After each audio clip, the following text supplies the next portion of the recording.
সবাইকে, কেমন আছো তোমরা সবাই? আশা করি সবাই ভীষণ ভালো আছো। আমিও খুব ভালো আছি। আজকে আমার বান্ধবীর বিয়ের সেকেন্ড পার্ট বলতে পারো, কারণ কালকে তো পুরো বিয়েটা সম্পন্ন হয়নি। আজকে 7 পাক আর সিঁদুরদান হবে। 11টা থেকে হওয়ার কথা ছিল, এখন প্রায় ঘড়িতে 11টা 20 বেজে গেছে। আমি এখনো যেতে পারিনি, আমি রেডি হয়েছি হালকা করে। তো এবার যাব, চলো যাওয়া যাক। আর ওর বিয়ে সিঁদুরদানটা তো কোনোভাবেই মিস করা যাবে না। আর প্রচন্ড গাড়ি যাচ্ছে গো আমাদের এই রাস্তা দিয়ে, একটু আওয়াজ হবে, প্লিজ ম্যানেজ করে নিও। তো যাই হোক, এখন চলো তাড়াতাড়ি করে ওদের বাড়িতে যাওয়া যাক। হয়তো বিয়ে প্রায় বসেই গেছে, আওয়াজ পাচ্ছি বাড়ি থেকে। এখন চলো ছুটে ছুটে যাই, সিঁদুরদানটা কোনোভাবেই মিস করলে চলবে না। তো চলো আজকে ব্লগটা তাহলে এখান থেকে স্টার্ট করছি। চলে এসেছি আমি আমার বান্ধবীর বাড়িতে, আর এখানে এসে দেখি ম্যাডাম লিপস্টিক পরছেন, আর আমি ওনার মালাটা ধরে দাঁড়িয়েছিলাম।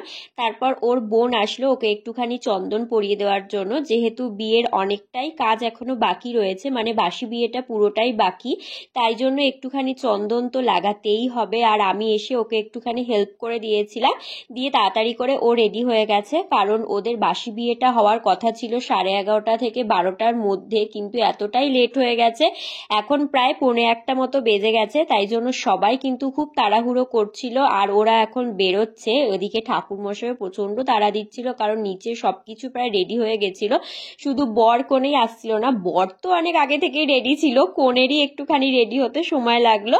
আর এখানে দেখো পুকুর কাটাও হয়ে গেছে, পুকুরের পাশে আবার পান সুপারি দেওয়া হচ্ছে, আর এদিকে বর কনেও কিন্তু একেবারে হাজির হয়ে গেছে। আমার বান্ধবীর বিয়ের পার্ট 1 কিন্তু অলরেডি আমার চ্যানেলে আপলোড হয়ে গেছে। ওখানে গায়ে হলুদ থেকে শুরু করে অনেক কিছু আছে, আশা করি তোমাদের সকলের ভীষণ ভালো লাগবে। তোমরা কিন্তু অবশ্যই একবার হলেও পার্ট 1টা চেক আউট করতেই পারো। আর এখন শুরু হবে ওদের বিয়ের খৈদান পর্ব, আর খৈদানের আগের যে প্রস্তুতিটা সেটাই কিন্তু চলছিল।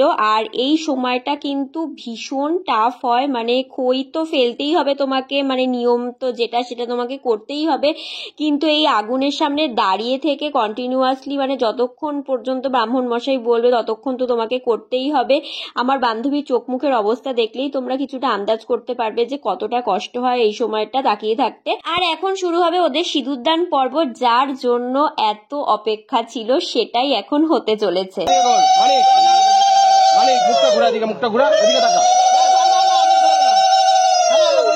সামনে তাকাতে, সামনে আঙ্গিরা এবার ধর, আঙ্গিরা ধর। হয়ে গেল সিঁদুরদান পর্ব। আর তোমাদের অনেকের দেখে মনে হতে পারে যে কেন সিঁদুরটা ওই রকম দেখতে লাগছিল, আসলে ওকে গুঁড়ো সিঁদুর পরানো হয়নি, ওকে গোলা সিঁদুর পরানো হয়েছে। মানে নর্মাল সিঁদুরটাকে আর কি তেল দিয়ে গুলিয়ে তারপরে ওর মাথায় দেওয়া হয়েছে। আসলে কি বলতো, যাদের বাড়ির যা নিয়ম আর কি সেটাই তো হবে, সেই কারণে আর কি ওকে গোলা সিঁদুর পরানো হয়েছে বলেই ওকে দেখে বোঝাই যাচ্ছিল না যে ওকে মানে সিঁদুরটা আর কি পরানো হয়েছে, যার কারণে ওই রকম লাগছিল। আর এখন দেখো সিঁদুরদানের পর যে খেলা হয় সেই খেলা হচ্ছে, আর খেলার পরে সমস্ত শালীরা মিলে জামাইবাবুকে দুধ দিয়ে হাত ধুয়ে দিচ্ছিল, যেটাও কিন্তু এক প্রকার নিয়মের মধ্যেই পড়ে বলা চলে। আর এখন হচ্ছে আমার বান্ধবীকে নিয়ে নতুন বরবাবু আর কি পুকুর পার করবেন, সেই পুকুর পার করতে গিয়ে কিন্তু আমাদের বরমশাইয়ের হালাত পুরো খারাপ হয়ে গেছে, তোমরা দেখেই বুঝতে পারবে।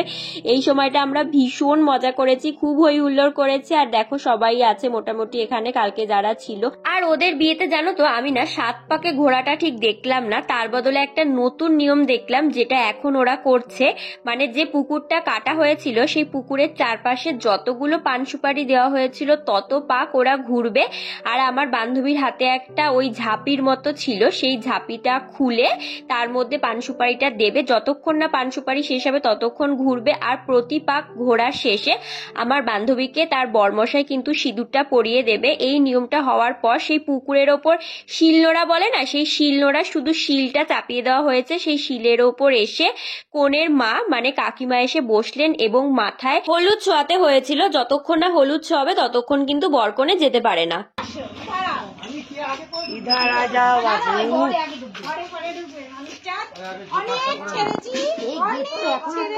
তোমরা তো বুঝতেই পারছো ঠিক এখন ব্যাপারটা কি হচ্ছে। এখন কিন্তু আমাদের বরমশাইকে আটকে রাখা হয়েছে, কারণ সমস্ত শালা শালীরা মিলে কিন্তু গেট ধরা হয়েছিল, আর গেট ধরে চেঁচামেচি করে সবাই এখানে প্রায় হাঁপিয়ে গেছে, যার কারণে সবাই একটুখানি বসে রেস্ট নিচ্ছে। তবে আমি এখন যাব বাড়িতে, তারপর ঠিক 5টা 5:30 নাগাদ আসবো, যখন আমার বান্ধবীর বিদায় অনুষ্ঠানটা হবে।